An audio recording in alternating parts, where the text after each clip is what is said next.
mesa 3. Antes que nada, les doy la bienvenida o la bien regresada, desde hace rato.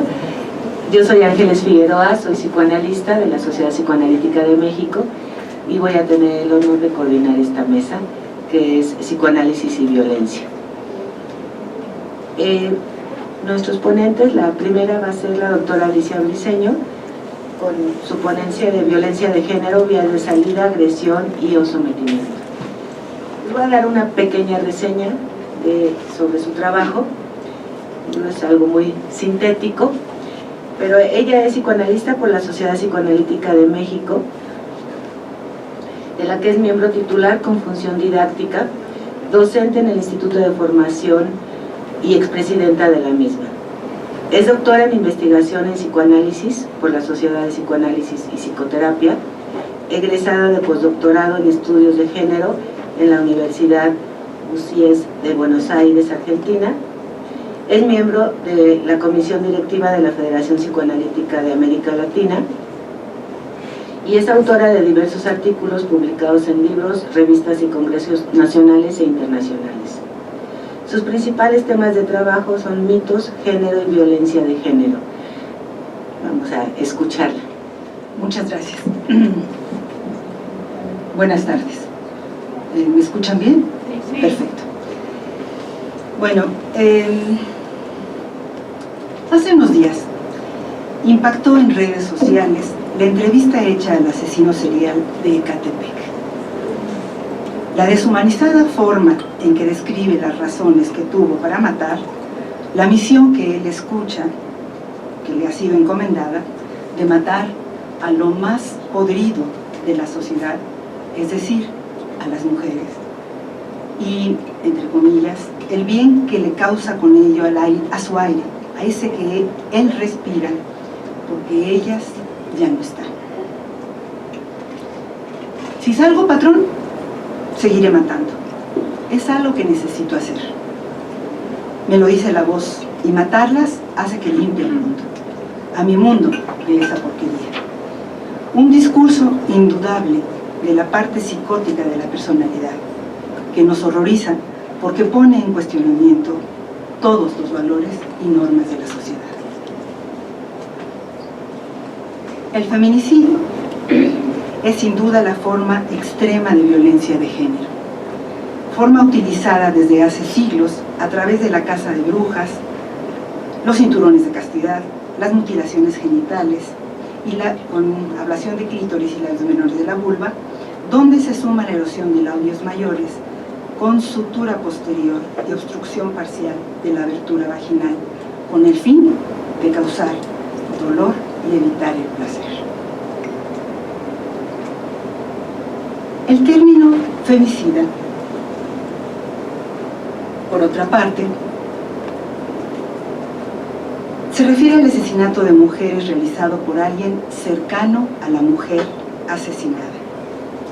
Una pareja, expareja, de manera directa y personal, donde hay un vínculo que los une o que los unió en el pasado. Es el homicidio premeditado y puntual de una mujer llevado a cabo por un hombre, cualquiera que sean sus motivos. En el caso del feminicidio, es Diana Russell quien acuña el término feminicida y lo define como el asesinato de mujeres por hombres por el hecho de ser mujeres, haciendo referencia a un exterminio, en este caso, el exterminio de las mujeres por el hecho de ser mujer. Igual que durante el genocidio armenio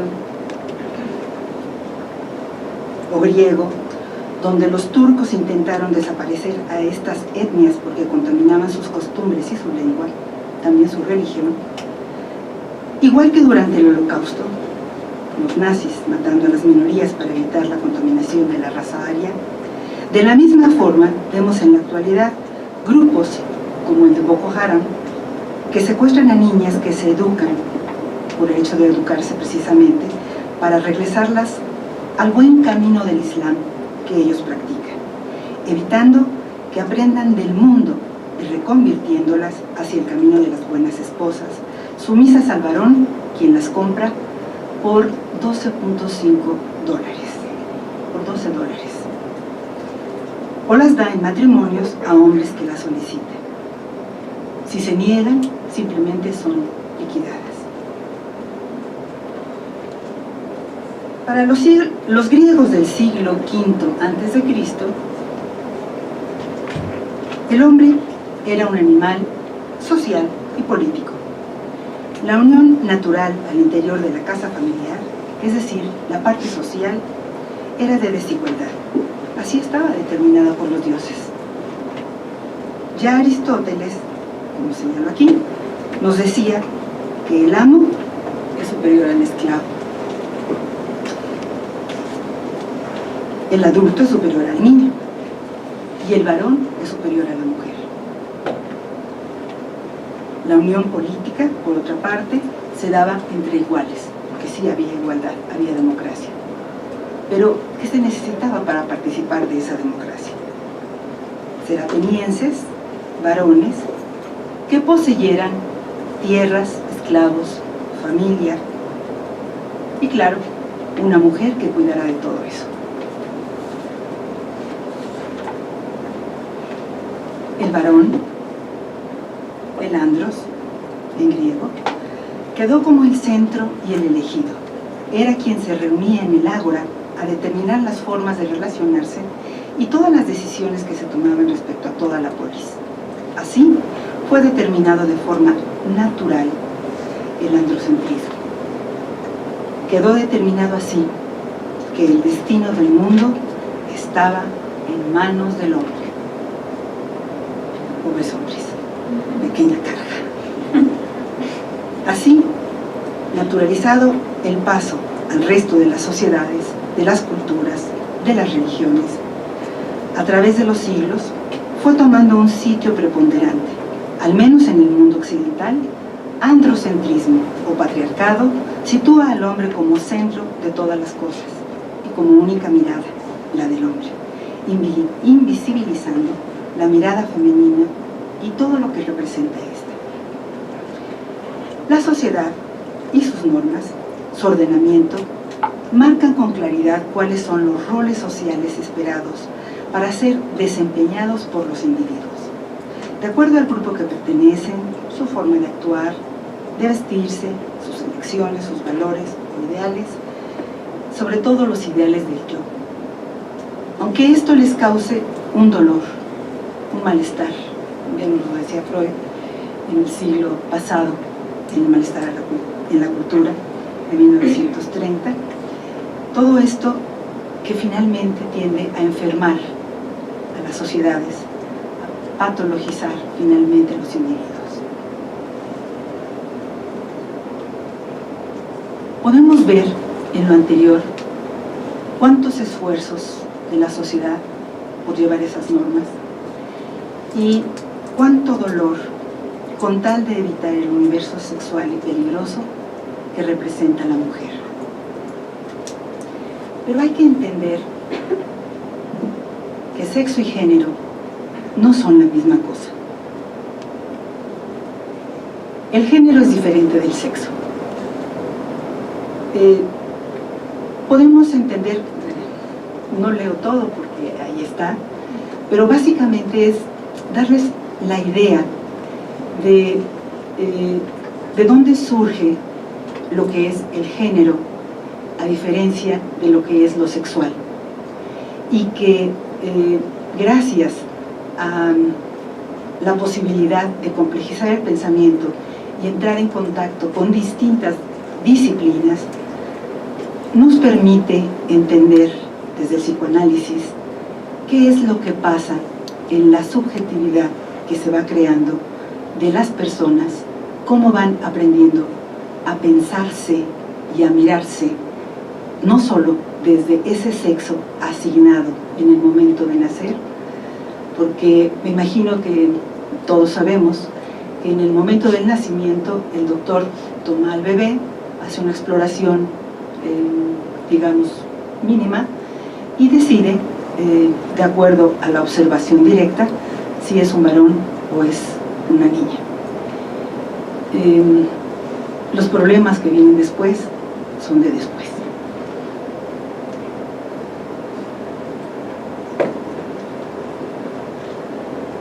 La cultura así, más allá de ese sexo, va dando origen al género. Y este género, precisamente, nos marca de entrada dos divisiones: el hombre y la mujer. ¿Qué significa ser hombre? ¿Qué significa ser mujer? Hay estereotipos, ideales masculinos y femeninos, como pongo ahí, ser todo un hombre o ser toda una mujercita. ¿Qué es lo que se espera de nosotros como personas dentro de un universo, dentro de una sociedad y una cultura determinada?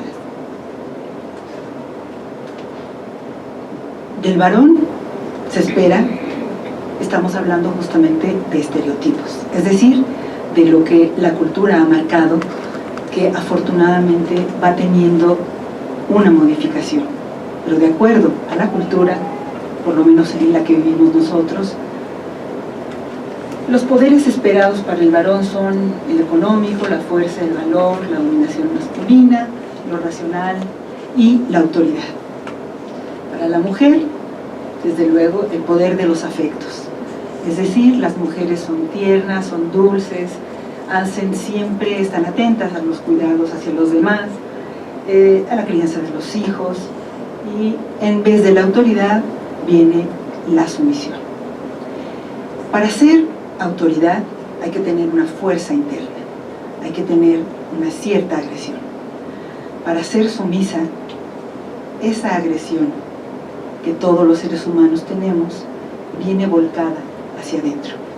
Tenemos que regresarla, hombres o mujeres, hacia adentro cuando hemos decidido optar por la parte de ser sumisos.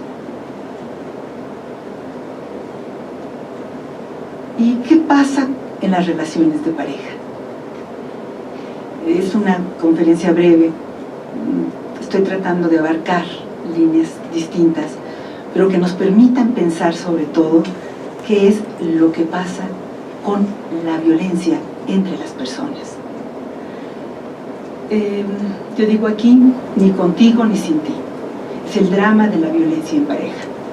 Y como ejemplo, no sé si alguno de ustedes la ha visto, si no es muy recomendable, es una película muy viejita, se llama Te doy mis ojos, es española.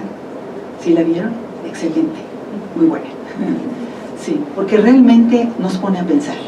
No es solamente un melodrama en donde hay un final trágico o un final feliz. Realmente nos hace pensar. Para los que no la han visto, una noche de invierno, una mujer, Pilar, sale huyendo de su casa. Lleva consigo apenas 4 cosas y su hijo Juan. Antonio no tarda, que es su marido, no tarda en ir a buscarla. Pilar dice, es su sol, y además le ha dado sus ojos, porque en un momento de la película se hacen regalos y ella le regala sus ojos. Los personajes irán reescribiendo ese libro de familia en el que está escrito quién es quién y qué se espera que haga, pero en el que todos los conceptos están equivocados y donde dice hogar se lee en realidad infierno, y donde dice amor lo que hay es dolor, y quien promete respeto lo que da es terror. Pilar está así, aterrada, y eso la ha tenido paralizada por mucho tiempo. De pronto ella se dice a sí misma, necesito verme, hace mucho tiempo que no me veo, yo ya no sé quién soy.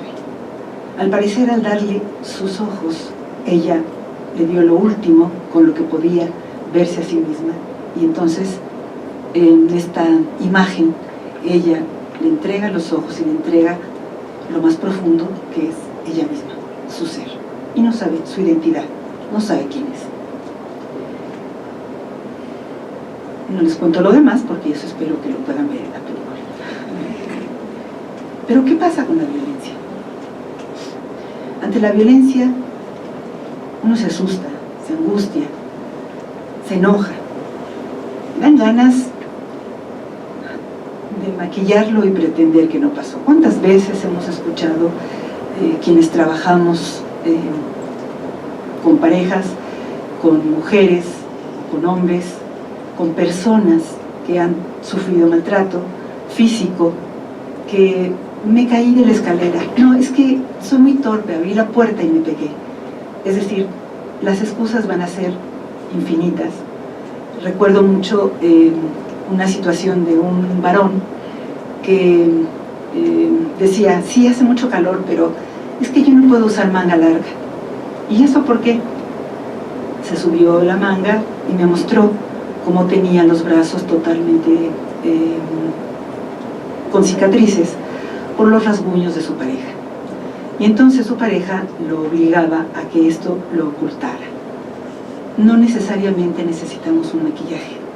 Nos ponemos algo que nos cubra y que tape, que encubra esa realidad que es la de la violencia física. Pero si no lo maquillamos, ¿qué hacemos? Pues lo ponemos en acción y lo repetimos. O podemos también verlo de frente. Qué difícil.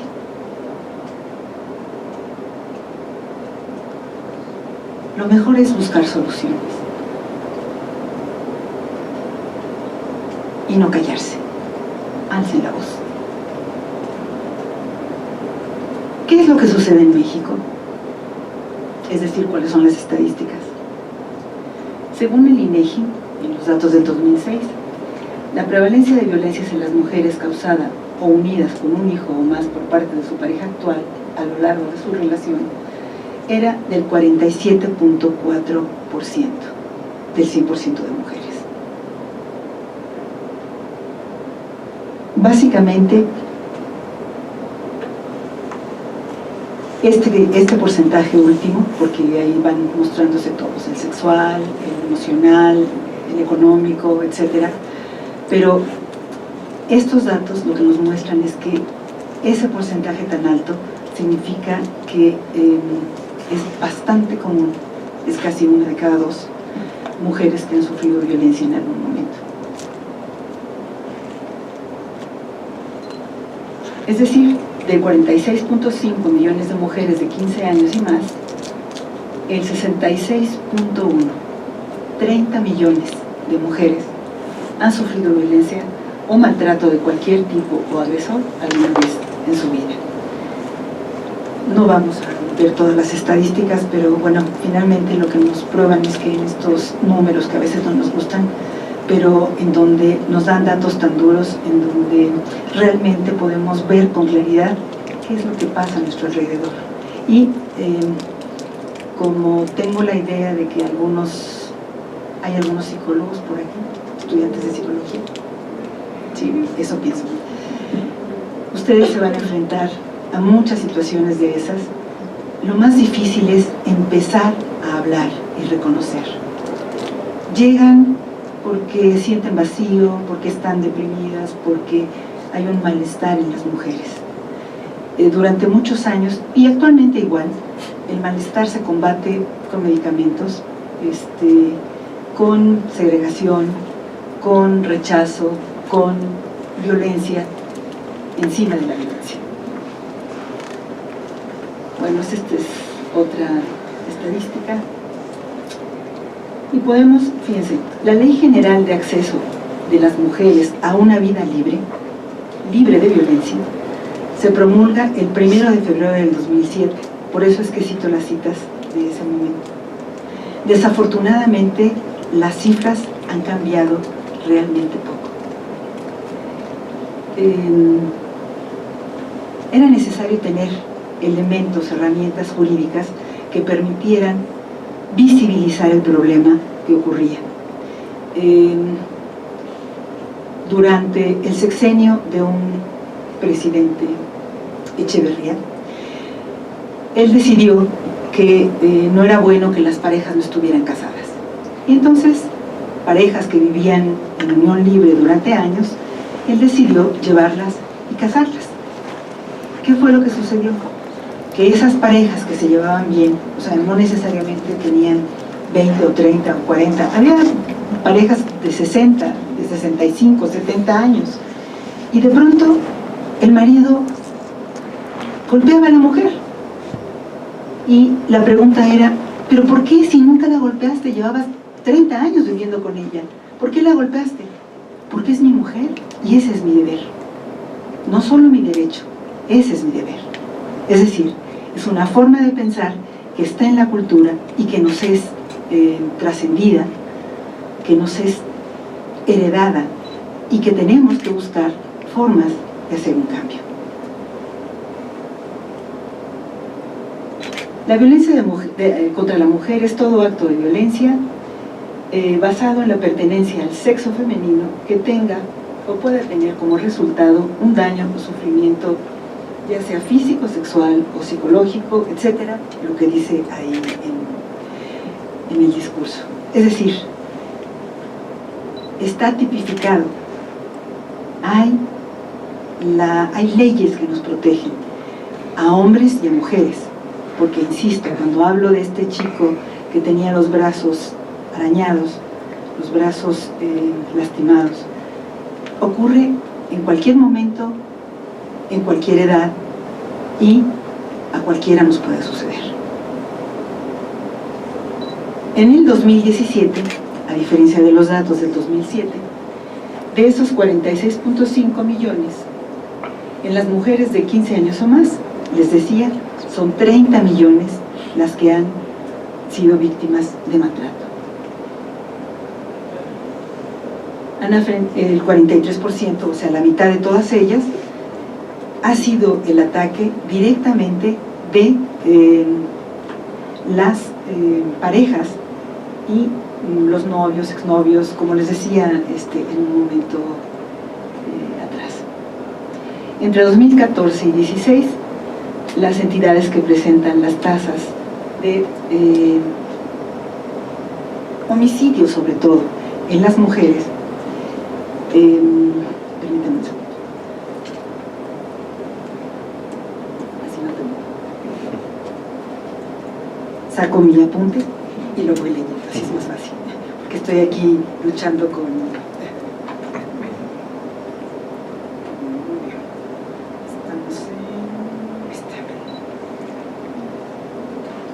Perfecto. Entonces, de acuerdo al INEGI, decíamos,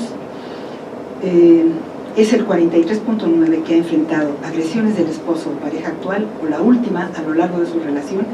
En 53.1 sufrió violencia por parte de algún agresor distinto de la pareja. Es decir, es casi la misma cantidad, casi la misma cifra de lo que viene, un poquito menos de la pareja y mucho más de alguna agresión de cualquier tipo. Pero también hay un daño al hombre. Sabemos que la agresión al varón existe y sigue la misma dinámica. Sin embargo, al ser menor la incidencia y ante los valores de hombría dentro de la sociedad, se reportan solo dentro de los espacios de confidencialidad, sin poder darles un seguimiento a nivel social. Es decir, es muy grave la situación que pasa con las mujeres, pero es muy grave que esto pase en cualquier nivel. Estamos hablando de género, pero podríamos hablar de familia.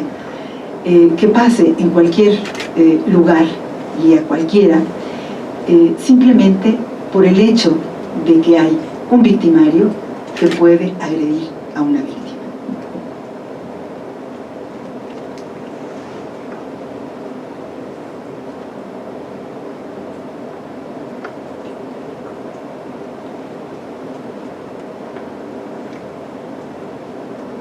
No al maltrato, sí al respeto.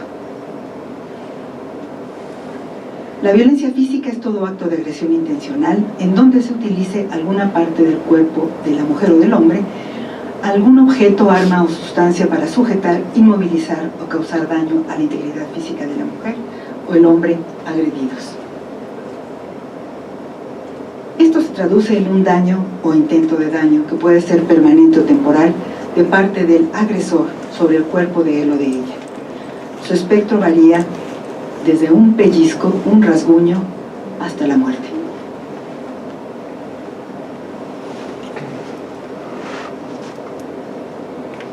La violencia sexual es toda forma de conducta consistente en actos u omisiones ocasionales o reiterados y cuyas formas de expresión incluyen inducir a la realización de prácticas sexuales no deseadas o que generen dolor, práctica de la celotipia para el control, manipulación o dominio que generen un daño. Su expresión más evidente es la violación.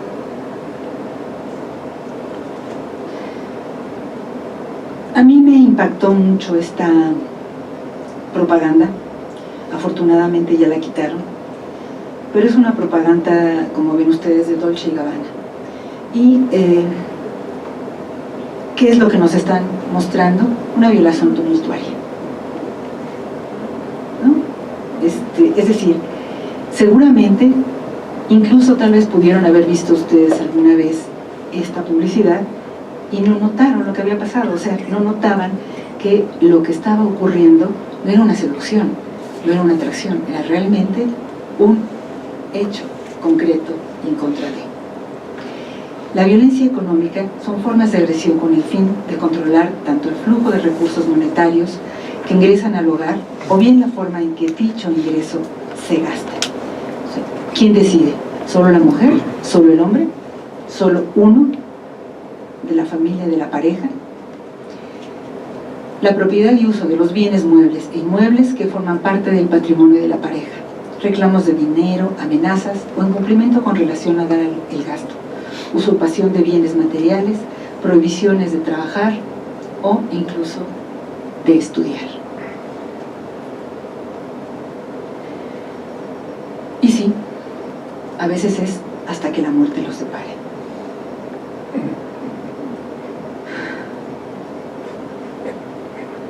La violencia emocional o psicológica se refiere a formas de agresión reiterada que no inciden directamente en el cuerpo de las mujeres o los hombres, pero sí en su psique. Su identificación es la más difícil de percibir ante el uso de metáforas y la ausencia de evidencias.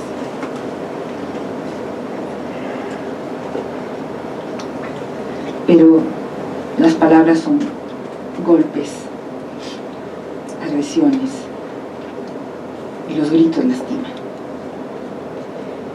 La violencia de género son las distintas formas de toda esta violencia de la que hemos venido hablando, de agresión, despojo, denigración, humillación, etcétera, que se ejercen sobre una persona por el simple hecho de tener ciertas características en relación a su género.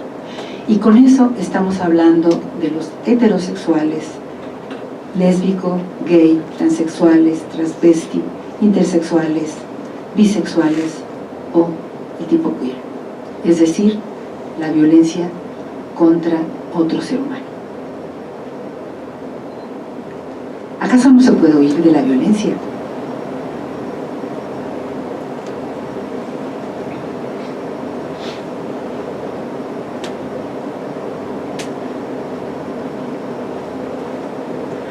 Hay una teoría que no por sencilla es menos clara y evidente. Quiero decir, ¿cómo podemos evidenciar cuál es el daño que esta violencia causa? ¿Qué es la teoría de la impotencia aprendida? Las personas que han experimentado violencia quedan incapacitados para controlar su voluntad a través del tiempo, desarrollando así la condición de impotencia aprendida. Esta condición previene el que una persona maltratada pueda percibir o actuar cuando se les presenta una oportunidad para poder escapar de la violencia. Las características de la impotencia aprendida son: el maltrato repetitivo disminuye en el hombre o la mujer su capacidad para responder, se convierte en sumiso o sumisa y su personalidad pasa a ser pasiva. La habilidad cognitiva de percibir el éxito cambia en la víctima. Ella o él no creen que su respuesta le traerá resultados favorables, así lo sean o no. La mujer o el hombre maltratados no creerán que nada de lo que haga alterará su futuro o su destino. Es decir, ya tienen esta parte en donde el sometimiento es lo natural. El sentido de bienestar emocional pasa a ser precario y se vuelve más propenso a la depresión y a la ansiedad.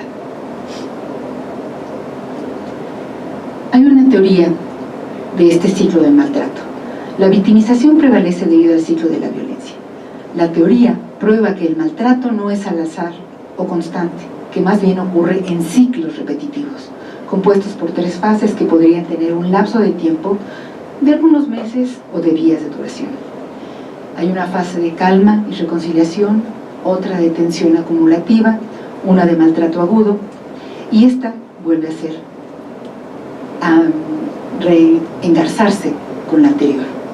La de tensión acumulativa, ahí la víctima intenta calmar a su agresor. No, no te preocupes, perdón, tú tienes razón. ¿Qué te sirvo? ¿Qué te traigo? ¿Qué te hago? ¿Qué te doy? Bueno, después se mantiene callado, se va apartando sin darse cuenta de sus grupos de apoyo porque finalmente sabe que está en una situación de vulnerabilidad. Trata de ser agradable, pasivo, se retira y se esfuerza por hacer las cosas justo como al agresor le agrada.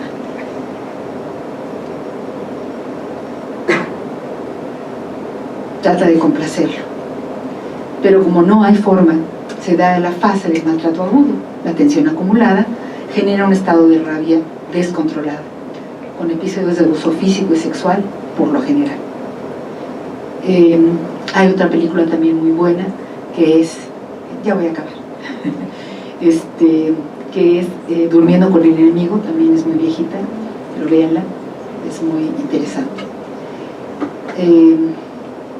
Bueno, aquí el tema es básicamente cómo va sintiendo el hombre o la mujer estas fases y cómo se van caracterizando por pasividad, aunque diga que te ama, que te quiere, que te necesita, que lo lamenta, que nunca va a pasar.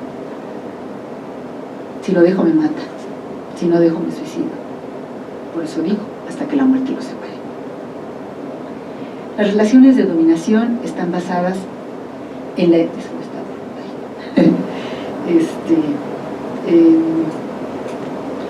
están basadas en la identificación con figuras de poder en el entorno familiar, situaciones de humillación infantil que se disparan ante el gatillo del riesgo mínimo de su reproducción en la vida adulta, rivalidades que crecieron en la infancia sin límite ni control, y otras.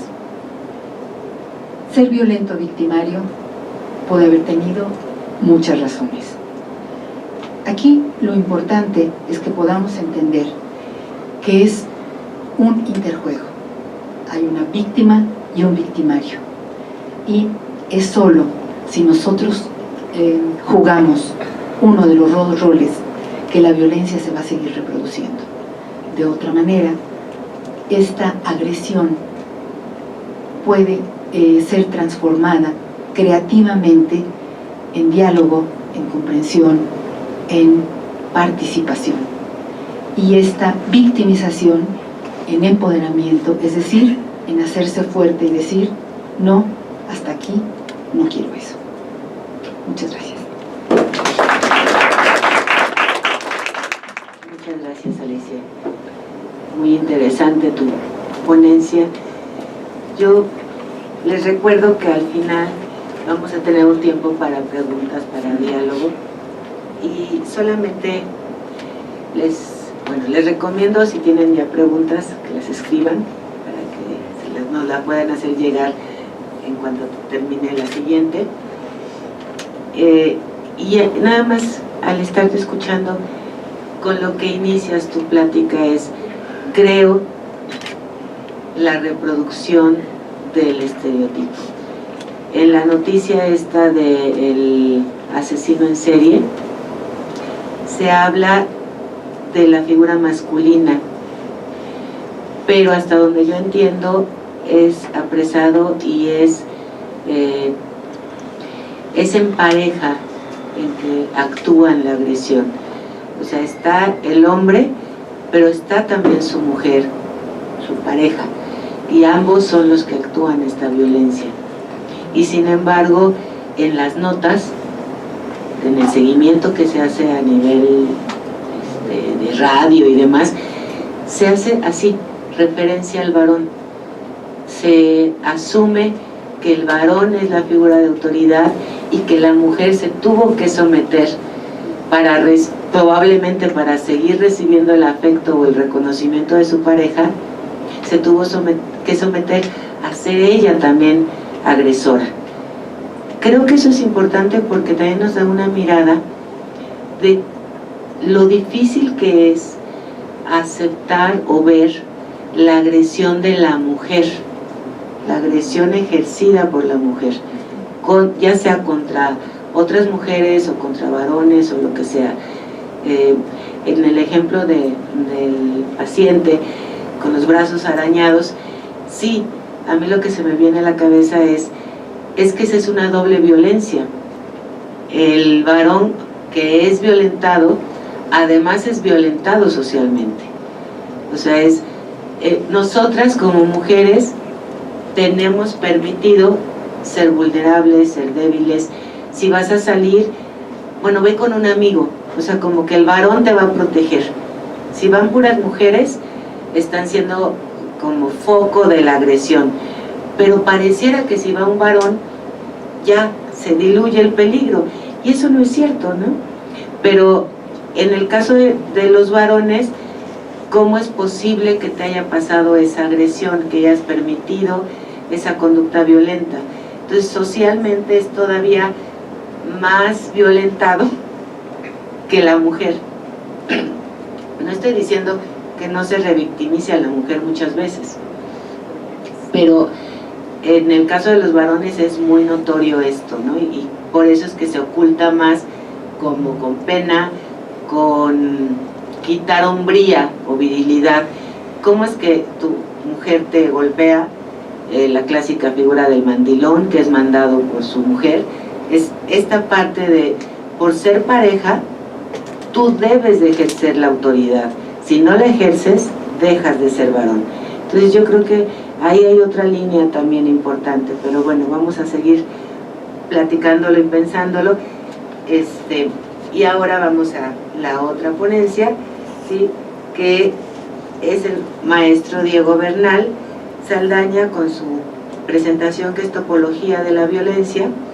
Él es licenciado en Psicología y maestro en Psicología Social de Grupos e Instituciones por la Universidad Autónoma Metropolitana, Unidad Xochimilco. Es docente del Diplomado Psicoanálisis y Ciencias Sociales, que se imparte en la misma institución. Es profesor de las licenciaturas en Psicología Educativa, Pedagogía y Psicología Social. Es practicante del psicoanálisis y acompañante terapéutico.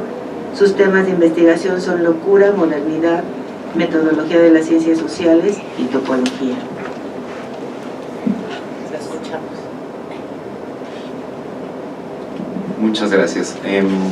Bueno, traigo mi montaña de apuntes acá porque me gustaría hacer esto un poco más dinámico, en función de que creo que ya es la última ponencia del día y escuchar sobre violencia una gran parte de su mañana, digamos que sí pesa, ¿no? Llevan ustedes escuchando desde las 11 de la mañana para acá, y bueno, el tema de la violencia no es de a gratis trabajarlo, ¿no?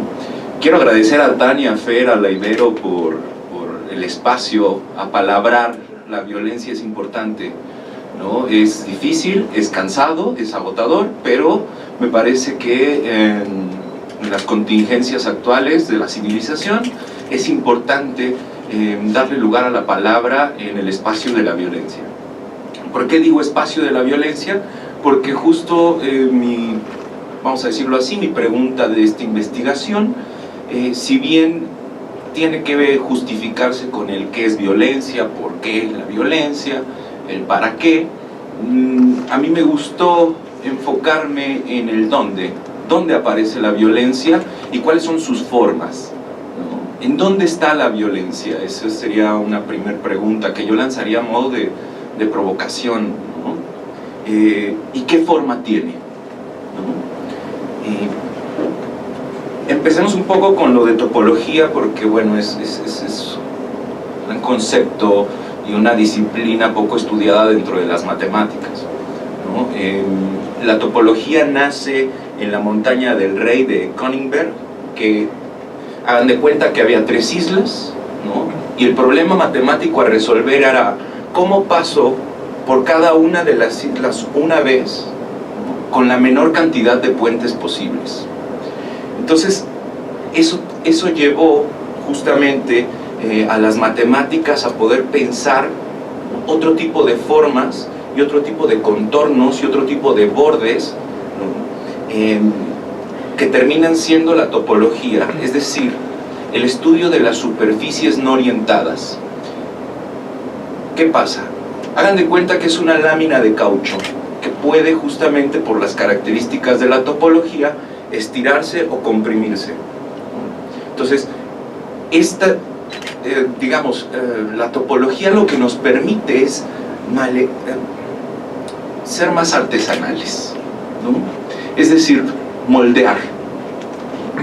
Justo si yo les pregunto cuál es la forma de la violencia, es porque adquiere muchísimas formas, ¿no? Son muchas las geometrías con las que aparecen dentro de nuestra cotidianidad las violencias, ¿no? Y por tanto necesitamos un estudio matemático que nos permita capturar de alguna manera lo más constitutivo de la violencia. Entonces, bueno, ese es un poco para empezar. Tiene que ver la topología con las superficies, con lo más superficial, vamos a ponerlo así, y con la maleabilidad. Bueno, si bien, ¿no? La lámina de caucho que nos propone la topología la podemos ir doblando, desdoblando, haciendo pliegues, y por ahí tendríamos que pensar, por ejemplo, a Michel Foucault cuando nos dice que la subjetividad es un pliegue del interior al exterior. Bueno, habría que ver topológicamente entonces cuál es el intersticio que se genera, ¿no? Fuera de la superficie y adentro de la superficie de ese pliegue, no nada más quedarnos con el atrapo, algo de afuera hacia adentro. Por eso creo que es importante. Bueno, ahora bien, la violencia para Byung-Chul Han, que es uno de los, creo, pensadores contemporáneos, me late más o menos. Ahorita les digo por qué, ¿no? Tiene que ver, tiene un libro justo que se llama Topología de la Violencia, ¿no? Pero que me parece que queda corto porque no toma las nociones matemáticas, ¿no? O sea, no ha leído matemáticas. Lo que hace es adentro, afuera, privado, público, etcétera, y que nos ayuda muchísimo. No digo que no, pero la apuesta es ir un poco más allá, ¿no? ¿Dónde aparece la violencia? ¿Dónde está la violencia? Entonces, bueno, la violencia es proteica, es decir, que va mutando y va cambiando. Por eso la lámina de caucho nos puede ayudar bastante, ¿no? A detectar ciertas formas, porque sus formas aparecen dependiendo de la constelación social, el contexto sociohistórico, ¿no? Bueno, lo que nos propone el autor es que en la actualidad la violencia se ha invisibilizado, y entonces justo por eso es bien importante este tipo de espacios, porque entonces hay que apalabrar, ¿no? Y hay que develar eso que se veló con la normalidad. Vamos hacia allá. El problema, va a decir Byung-Chul Han sobre la invisibilidad de la violencia, es que va a tomar simetría con su contraparte, que es la libertad. Y entonces, en el momento en que nosotros nos creemos más libres, es justamente en el momento en que más estamos atados al otro y al ideal del otro. Es decir, para Byung-Chul Han nos convertimos en un sujeto de rendimiento que necesita doparse para seguir rindiendo. Y por eso no es de a gratis que tengamos tanto Red Bull y que de repente hayan aparecido y los cafés aquí en las universidades, ¿no? Porque necesitamos ese dopaje. Pero también el dopaje entra, por ejemplo, en la pornografía, ¿no? Y no solo en las drogas, en el cigarro, etcétera, ¿no? En la coca. La coca es ese dopaje importante globalizador, ¿no? Y capitalista que todo el mundo tiene. Sino que esta violencia, por ser invisibilizada, ¿no? Es autónoma, y entonces el sujeto de rendimiento lo que hace es autoexplotarse. La idea es la siguiente: en vez de aventar mi agresión al otro, va hacia uno mismo con el semblante de libertad. O sea, yo me creo libre y entonces puedo hacer todo el dinero que yo quiera. Sin embargo, eso trae problemas como el burnout, ¿no? Que es justo una sociedad en la que vivimos. Ese sujeto de rendimiento que se autoexplota, ¿no?, se está violentando, vamos a decir así.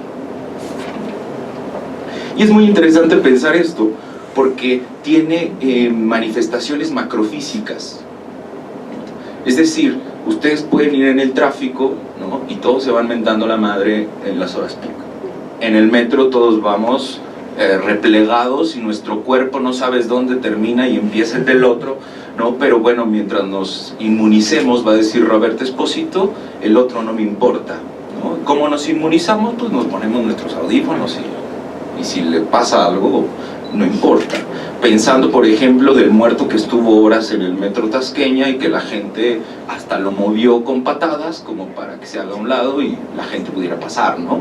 Así, de inmunizados, ¿no? Y ahorita hablaremos del munus, es interesante, ¿no? Entonces, esta violencia que a veces ataca en el espacio público, pero que a veces también ataca en el interior, habría que pensar con la topología qué categorías espaciales, ¿no?, merece. Entonces, tal vez habría que hablar del concepto lacaniano de extimidad, ¿no? Lo interior puede ser lo más exterior. Si ustedes agarran una dona de Krispy Kreme o de donde quieran, pensando que es una lámina de caucho, ustedes la pueden estirar y sigue siendo la misma forma. Ustedes la pueden moldear como si fuera plastilina y pueden hacer hasta una taza, un vaso. Ustedes pueden, por ejemplo, la parte interna, doblarla y sacarla al exterior. Entonces eso nos permite pensar justo en las dinámicas de dónde está la violencia. Voy a hacer una puntualización importante para el psicoanálisis. Si bien la agresión, la violencia desde el estatuto freudiano va a venir, ¿no?, desde la pulsión de muerte, ¿no?, eso que va en contra de la vida hacia lo inanimado, que no precisamente es la muerte, ¿no? Una piedra no está muerta, pero sí carece de instinto, carece de saber, ¿no? Entonces eso va a ser interesante. Bueno, la agresividad para Lacan, a partir de esta pulsión, va a ser constitutiva en el estadio del espejo, es decir, la agresión pasa con el otro, con el semejante, ¿no? O sea, en el momento en que nuestra pulsión, siempre parcial, es aventada al otro, ¿no?, ahí es donde se constituye la agresividad. En cómo sacamos esta pulsión. Sin embargo, ¿no?, ese más allá del principio del placer freudiano puede llegar a ciertos límites o excesos. Y yo diría fronteras, ¿no? Fronteras con el cuerpo, fronteras con el otro, fronteras con la cultura, ¿no? La violencia, para Lacan, tiene que ver, o está justo donde no hay palabra.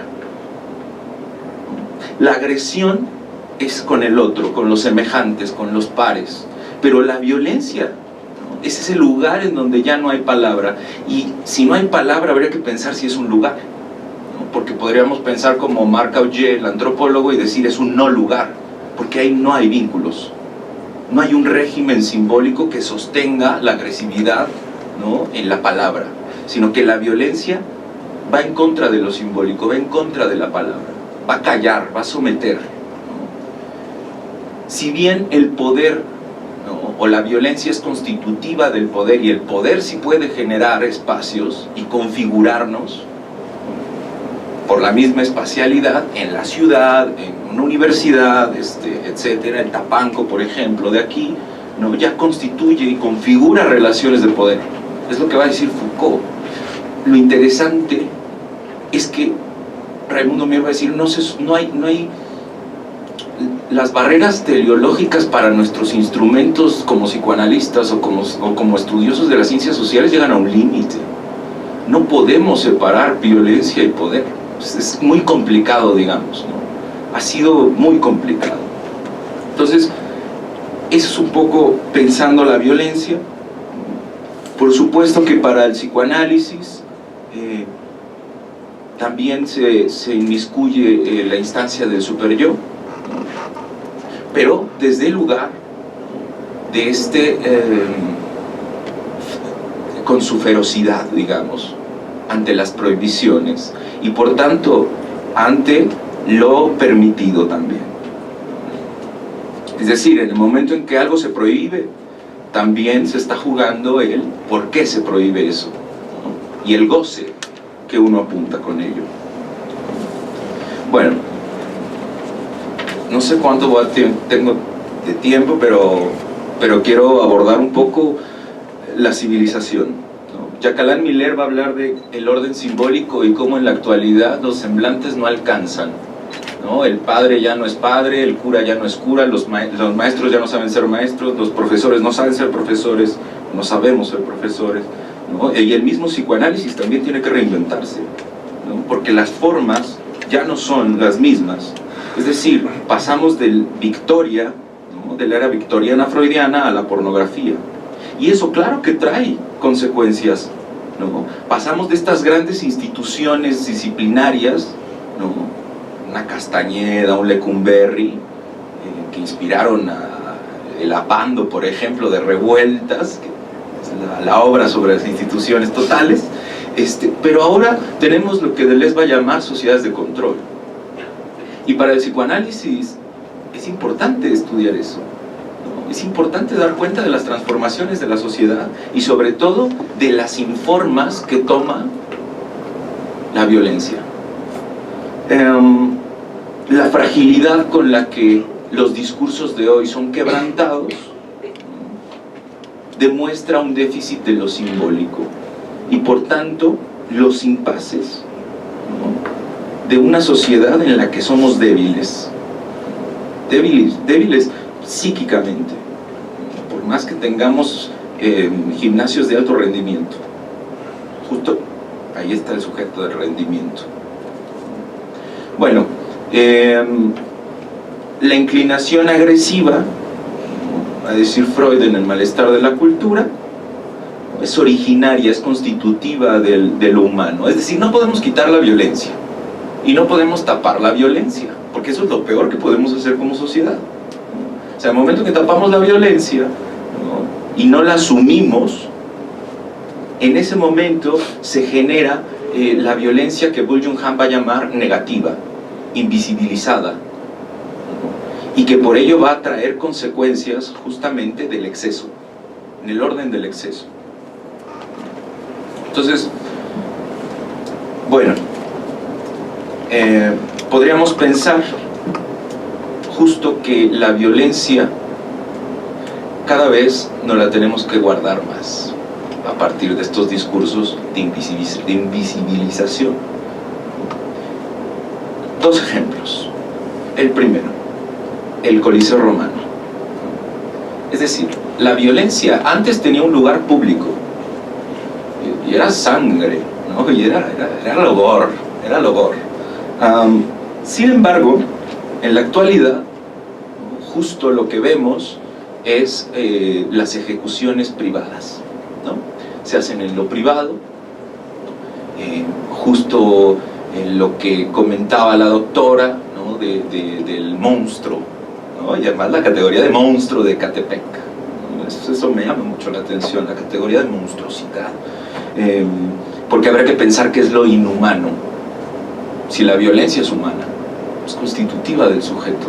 El problema no es si somos más o menos violentos, y creo que ahí tendríamos que meter con otro tipo de economía, así como aquí estamos tratando de meter otro tipo de pensamiento matemático, de forma, ya no la misma geometría euclidiana, sino otra. También habría que meter en lo económico de la violencia otro tipo de economía, tal vez más marxista, no sé, más allá del más y el menos violencia. Es decir, ¿en dónde está la violencia? Sino en el terreno baldío donde este cuate va y dejaba a las mujeres o los cachos de mujeres, ¿no? Eso es interesante pensarlo, porque hay dos posturas de la violencia. La primera, la del gladiador, que por ejemplo tiene que ver con algo antropológico del maná. Es decir, se mataba al otro por el maná, por la fuerza del otro. No era algo personal. El maná es como ese munus, ¿no? El munus tiene que ver con la deuda, y es lo que hace comunitas, va a decir Robert Espósito. Lo que hace comunidad es la falta, la deuda, pero que todos la compartamos. No que cada quien tenga sus deudas en sus tarjetas de crédito. Ahí estamos en la inmunización y en la individualización. Su deuda no es mi deuda, tú la pagas con Banamex. No, acá se trata de una falta en común, de todos, ¿no? Y el problema es cómo lo hacemos, ¿no? Bueno, en estas ejecuciones privadas y en estas ejecuciones públicas, ¿cuáles serían las diferencias? Del maná tiene que ver con un acontecimiento impersonal, ¿no? O sea, yo mato por el maná, por la fuerza que me da el otro. Sin embargo, el maná de la actualidad, va a decir Bo Jung Han, es el dinero, ¿no? Eso que justo oculta y no tiene el mismo estatuto que el maná arcaico, ¿no? ¿Por qué? Porque la gente puede matar por dinero. Es la cotidianidad en la que vivimos en la actualidad, ¿no? Y más aún, mata por trabajo. Ahorita vamos a ver eso, ¿no? Bueno, esta idea de mata por trabajo me lleva a Hannah Arendt y su texto sobre Eichmann. En la banalidad del mal, va a decir Hannah Arendt, se trata sobre un texto de un nazi y la normalidad. Es un nazi que se llamaba Eichmann, que él hacía las cámaras de gases, deportaba, andaba ahí en los campos de concentración. Y Hannah Arendt va a decir, él solo hacía su trabajo. O sea, era un engrane más de la máquina de muerte, y es completamente normal. O sea, él estaba bajo el sistema. Y entonces esto es interesantísimo, porque habría que pensar qué es la normalidad y qué es la locura.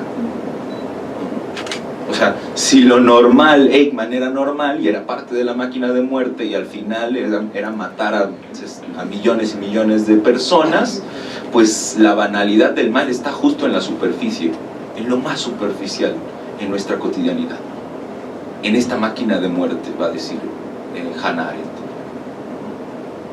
Habría que ver qué estatuto le damos a la locura, por ejemplo, desde ahora. ¿Dónde está lo patológico? Si escuchamos a Freud, la psicopatología pues está en la vida cotidiana, ¿no? Está ahí, echada, en este juego de contingencias, va a decir Michel de Certeau, y de contingencias y maneras de hacer. Bien, el caso de Eichmann puede arguir entonces que la muerte del otro es indispensable para nuestro sistema, pero no de cualquier otro, ¿no? O sea, ya con la mesa pasada pudieron escuchar un poco lo de Foucault. No es el otro, es la otredad que representa el otro, ¿no? Para Eric Laurent, el racismo tiene que ver con los modos de gozar del otro, y es lo siguiente, ¿no? Cuando un niño ve a otro jugando con una pelota, va y la agarra y se la quita, y no juega con la pelota. Ahí está, ¿no? Es decir, no quería robarle la pelota, quería robarle la satisfacción que estaba sintiendo. Entonces, este sistema legitimando o que legitima la violencia del Estado, ya escucharon seguramente a Gerardo Ábalos, que habla muy chido de Hobbes, ¿no? Pero también tiene que ver con la abyección y la muerte de la otredad, del otro, ¿no? La otredad Foucaultiana. Y el homo sacer de Agamben, ¿no? O sea, va a haber gente sacrificada, como Calderón decía, los daños colaterales, la guerra, ¿no? Porque las guerras siempre han estado y son constitutivas del sujeto, ¿no? Y de la sociedad. Por eso Einstein le pregunta a Freud, ¿por qué la guerra? Y le dice, bueno, hay una pulsión, hay algo que nos lleva a la violencia, y de hecho eso es lo que impera y determina más al sujeto, la violencia. Por eso apalabrarla puede llegar a ser complicado. La violencia está en el origen del poder, en la prehistoria. Es decir, el fenómeno de la violencia, aunque puede ser justificable, nunca es legítimo. Nunca es legítimo porque justo la violencia puede destruir todo, ¿no? O sea, pensemos en bombas, pensemos en Franja de Gaza, pensemos en, ¿no? O sea, una destrucción subjetiva, por ejemplo, con la tortura. O sea, es un tema complicado, cómo abordar la tortura desde el psicoanálisis, cómo escuchar, ¿no?, a alguien en la tortura. Y si pensamos a alguien en la tortura del sistema, ¿no?, a ver si no estamos como Eichmann, ¿no?, en nuestra máquina de muerte, haciendo nuestros trabajos burocráticos, haciendo nuestros estudios burocráticos. Si no somos parte de la máquina de muerte, haciendo justamente que vive el sistema. ¿La violencia contra quién es? Contra nosotros, contra el sistema, contra el otro. ¿Dónde está? Yo vine a hacer preguntas y se dieron, ¿no? Lo siento, si esperaban respuestas, ¿no? Justo la violencia tiene que ver con una fuerza, y eso es bien interesante porque la idea de fuerza en la física cuántica va a cambiar, por ejemplo, ¿no? Va a ser una constante numérica. Entonces ya no nos da la epistemología para pensar en fuerza. Sin embargo, habría que pensar en la noción de pulsión, ¿no? Es decir, tal vez la violencia sea lo más primitivo de la pulsión de muerte, ¿no? Que para Lacan es una, y es una banda de Moebius que va a ir, ¿no?, cambiando de uno en uno.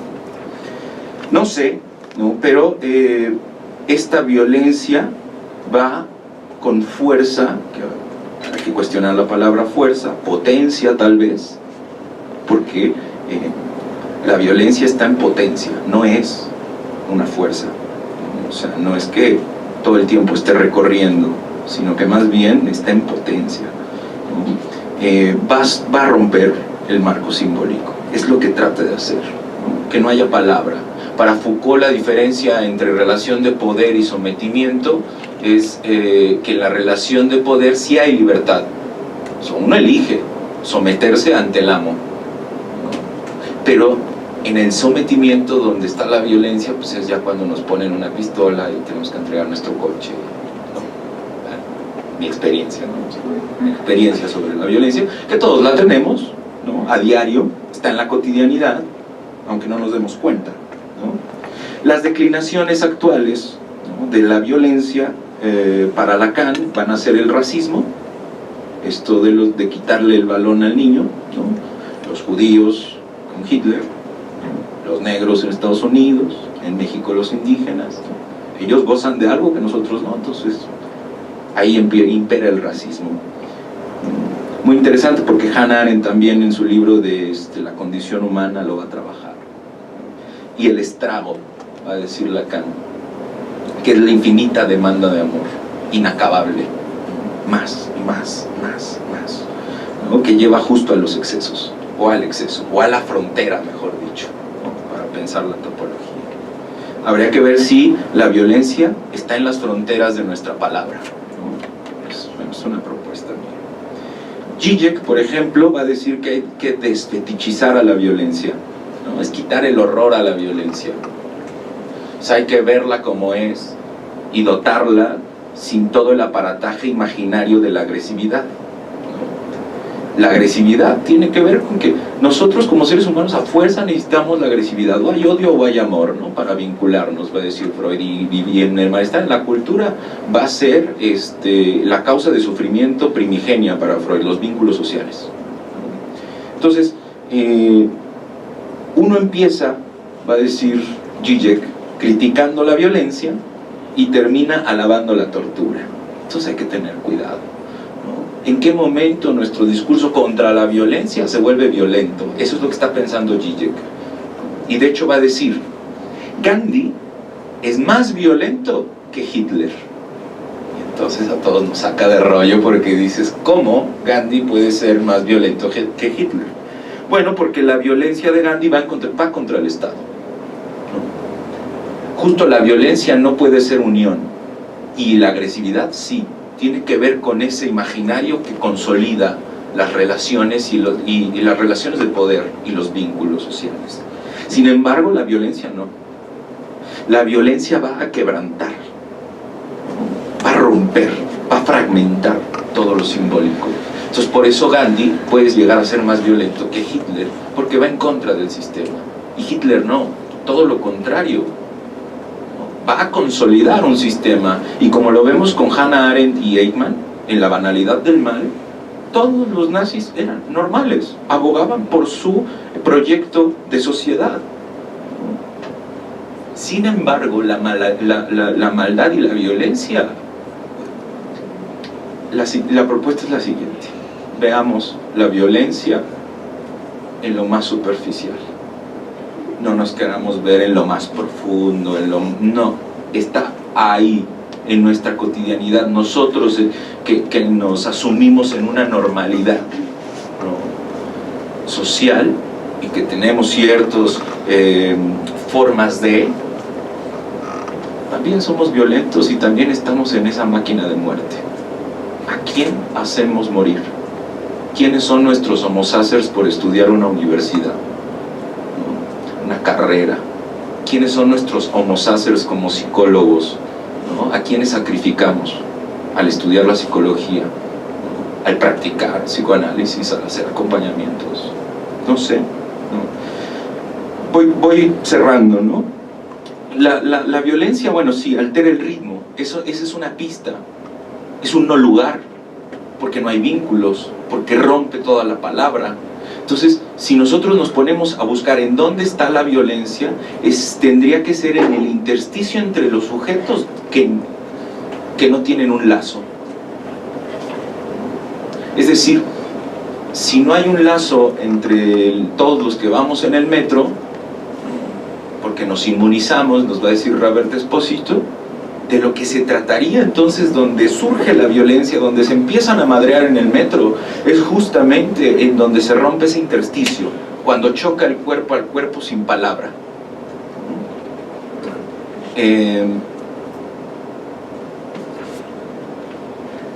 Estoy pensando cómo cerrar. Teníamos al Coliseo, era la violencia exhibida al público. Había sangre y cosas fuertes. Y en los campos de concentración o en los reclusorios aquí en México, que están justo en las fronteras de la ciudad, en donde antes estaban en el centro, piensen no solo en los reclusorios, sino en los psiquiátricos, por ejemplo, ¿no?, la locura, lo abyecto, a las afueras, en el límite, en las fronteras, lo que pasa, por ejemplo, en la frontera de México-Estados Unidos. No, aquí en la ciudad, que nada más nos enojamos por el tráfico, o sea, y porque somos muchos, ¿no?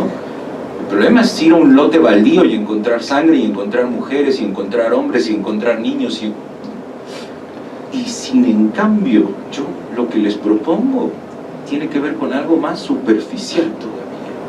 Lo que está puesto ahí, digamos, pensando en Edgar Allan Poe, La carta robada, lo que está ahí enfrente y no lo vemos.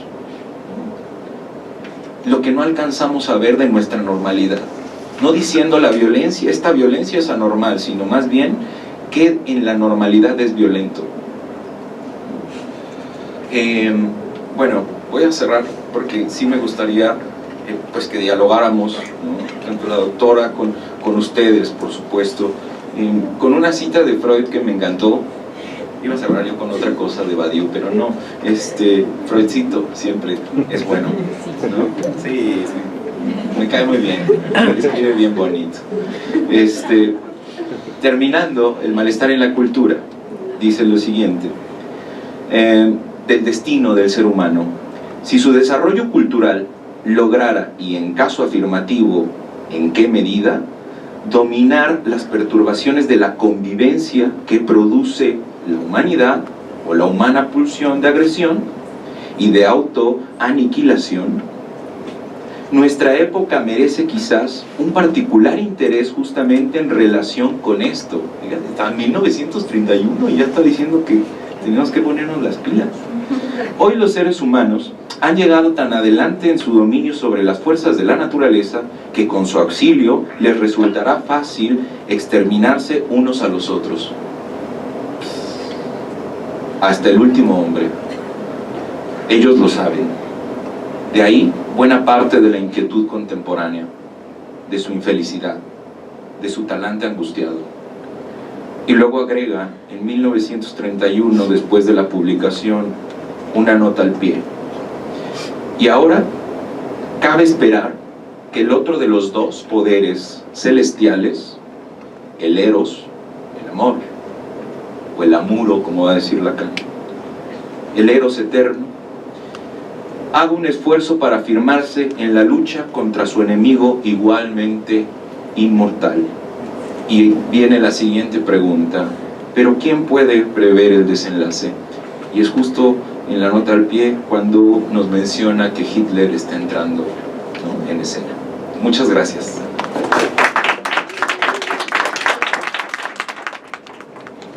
Yo nada más, como para sintetizar, poniéndolo a nivel muy concreto, sería como ayudar al desarrollo del ser humano, pasar de la época donde no tenemos capacidad de simbolizar y tenemos que actuar, a el momento donde ya podemos simbolizar, y que además implica que ya hay una relación de objeto, que ya hay un otro y que podemos empatizar con ese otro en mayor o menor medida. Entonces estamos hablando de salud pública, ¿no?, que es, yo creo que ese es el meollo. Pero les agradezco muchísimo a ustedes, muy fructíferas sus ponencias, y las participaciones de ustedes también se las agradezco muchísimo. Sé que llevan todo el día aquí, les agradezco muchísimo que permanezcan y que permanezcan con participación. Solamente para terminar, quiero hacerles entrega de las constancias. Les voy a leer lo que dice la Universidad Iberoamericana y el Departamento de Filosofía.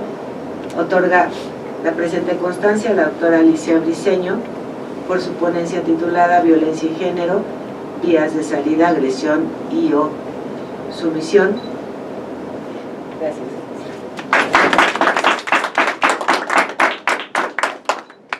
Y la constancia para igual de la Universidad Iberoamericana y el Departamento de Filosofía, otorga la presente constancia al maestro Diego Bernal Saldaña por su ponencia titulada Topología de la Violencia. Gracias.